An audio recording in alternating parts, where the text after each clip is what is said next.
په بخاری شریف کې یو حدیث ته ماته ګورئ په بخاری شریف و یو درې کسانو هغوی چېرته په سفر روان شو. بخاری شریف د احادیثو غټ کتاب دی چې په سفر روان شو لار کې د چیتر دا باران پې راغی لکه بېګا څنګه ګړز دقه شان باران پې راغی بس دوی یو غار ته ورننوتل. هغه باران او هغه طوفان او هغه تندرونه دومره وو چې یو تندر راغی او یو مضبوط ګټ یې د هغې غار خولې ته ورالم کړ او درې واړه دننه ګیر شو. رسول الله مبارک وی ورې فرضي قصه راته نه کوم فرضي واقعه رسول الله مبارک د خولې وینا ده او د احادیثو غټ کتاب دی بخاري شریف هغې کې ده چې غار ته دننه ورالل چې ګټ خولې ته ودرل د راوتو هر قسمه کوششونه وشو خو ټول ناکام. په سوونو کسانو هم هغه ګټ نشول ورکولی په درې کسه به یې څه دل سړي چې ناامیده شو د خپل طاقت نه نو یا لکه یو بل طاقت شته وایي څه طاقت وي د الله طاقت نو یا الله سره به مونږ اوس څه چل کوو څه به ورته وایو وایي داسې چل به وکړو چې درې واړه راګیر شوي یو په دې خپله زندګۍ کې خو به چا نیک عمل کړي که نه هغه نیک عمل به الله ته وسیله کړو او په هغې نیک عمل به د الله نه سوالو وایي لکه دا خبره ټیک ده وی کوا لومبی دو تاسو نیک عمل کړی د لومبی ته وی رسول الله مبارک ور دا خبره کوي نو هغه یو لاس اوچت کو یو کار مې کړی دی او رب ته پته لګي چې هغه ما په څومره اخلاص باندې کړی دی او د الله دپاره مې کړی دی او هغه کار دا و چې یو مزه زمیندار پټي ته به مې دا مزدوران راوستل په مزدورانو به مې کار وکړ د هغې نه پس چې د هغوی څه اجرت او څه مزدوري وه هغه به مې وله ورکړه و یو ورځل مې کار وکړه په یو سړي باندې او چې کار مې وکړه چې واپس راغی نو یو 2-3 کیلو وروجې وې د هغه کېدې همې وله داسې ایښې وې او ورته مې چې دا واله وی هغه خبرو کې پس خبره په معمولي شان روان شو هغه ناګشت ما ولا ورکاو هغه ناګشت ما ولا ورکاو بس هغه ما ته د خپلې دغه پرېښودی وي زه دا مې پرېښودی ولاړم وایي سړی لاړ وایي هغه غنم پراتو یا وروجې پرتې وې وایي ما چې زه به په دې څه کوم راشه دا راواله خپل ځان نه مې بیل پټي کې وکرلو هغه وروجې مې هغه له په بیل پټي کې وکرلې 2-3 کیلو هغه وروجې چې وشوې په هغې کال الله رب العالمین د هغه فصل هم ښکلې کړو زما هغې هم ښکلې وکړو چې هغه وروجې مې وکړې په بل ځل مې وله د هغې هغه ټولې وکرلې هغه چې مې وکرلې هغې د هغې نه هم زیاته ګټه وکړه په هغې مې بیا څاروي واخېستل څاروي لګیا ولنګېدل یو لوی علامه د هغې 3 کیلو وروجو نه الله رب العالمین جوړه کړه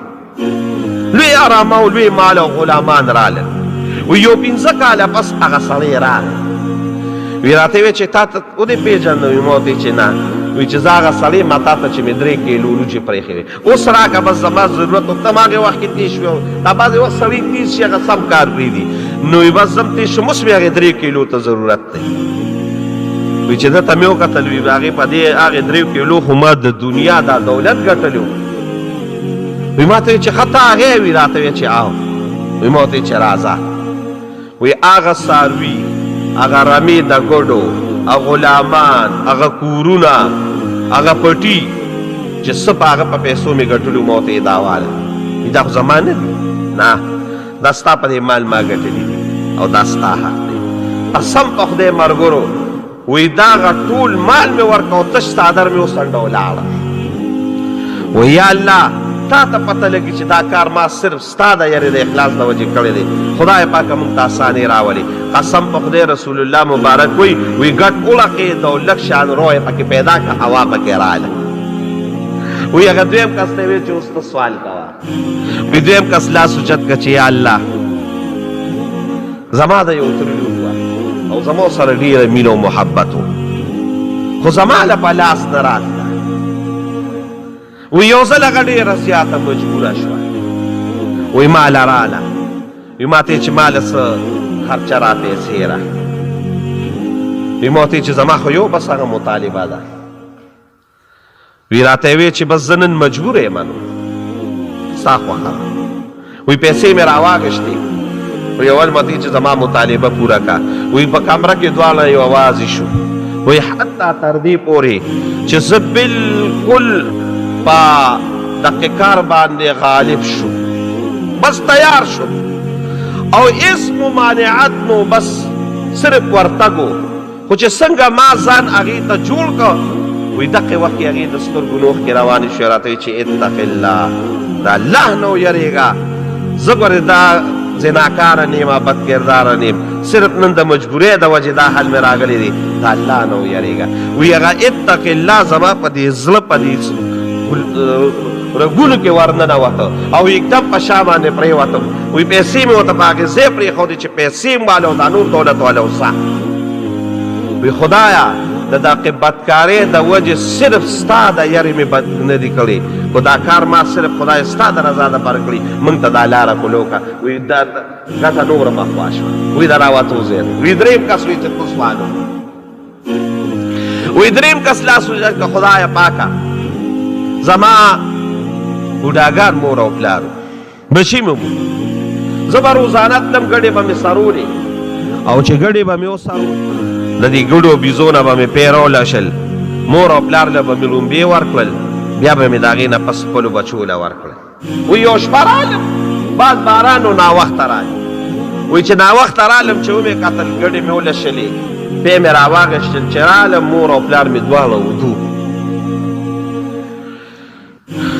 وی سر ته ودرېدم وی ښځې ته مې چې دا کوي چې اوس ودو شو وی ما چې خوب کې خلل راځي وی بچو راته وی چې موږ له راکه وی ما ورته چې په ژوند کې مې دا اصول جوړ کړي دي چې اول مې په مور او پلار خدمت او مور او پلار باندې نیس کړې په تاسو یې نس کړم قسم دی وی مارګرو وی هغې بچو مې په دې خپو کې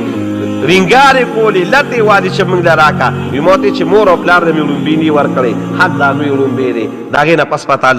وی هغه بچي مې په دې غوبل کې او په دې جلاګانو کې هغوی موده شو وی چې د شپې نیمه شپه شوه وی ما هم دقه شان دا جامه او دا لوښې مور او پلار ته نیولې دي وی چې مور او پلار مې سترګې کولو کړې وی راته چې بچې داسې وي چې زه خو د ماښام نه ولاړ یم وی مور او پلار مې ډېر زیات خوشحاله شو دعاګانې راته وکړې وی یا الله خو د دې مور او د پلار دا خدمت دا کاسه ما ستا د رضا دپاره خدای دا کار کړي د مور او د پلار دا خدمت مې کړی دی خدای دا ګټه لر کړې قسم په خدای بخاري مبارک حدیث دی ګټه لاندې پرېوته او درې واله راووتل دا صرف په خدمت الله دومره لوی مقام